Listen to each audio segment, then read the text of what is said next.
এই ফুচকাটা আমি দীর্ঘদিন ধরে বিক্রি করি, দামও কম, জিনিস ভালো ভালো করছি, আমি ভালো মার্কেট পেয়েছি, জিনিস ভালো করছি, ফুটপাতেও ভালো জিনিস পাওয়া যায়। তো মানুষ আমাদের ফুটপাতে বসতে দেয় না, ভালো জিনিসগুলো পাওয়া যায় না, কিছু কিছু দোকানে খুব ভালো জিনিস পাওয়া যায়। এমনকি আমার এই ফুচকা তারসিন যারা বন্ধু খাই তারসিন যারা খাই আমার সাপোর্ট করছে, হ্যাঁ মামা আপনার ফুচকা বেস্ট।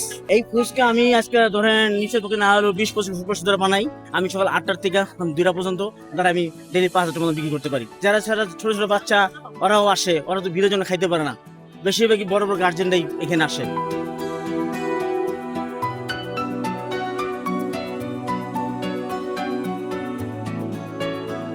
টকটা যে বানাই, যেমন মালটা দিয়া, বোমা মরিচ দিয়া, ধনিয়া পাতা দিয়া, শুকনো মরিচ দিয়া, কাগজি লেবু দিয়া, এগুলোতে বানাই টকটা।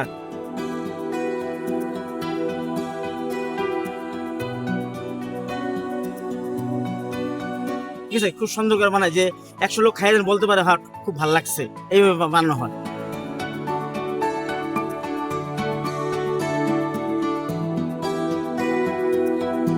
ফ্রিজে 20 টাকায় 9 পিস দেই, যে আবার এক্সট্রা মালটা চায় 10 টাকা দিলে তারা আমি আলাদা একটু মালটা কেটে আবার আবার ডাবল মালটা দিয়ে বানাই দিই।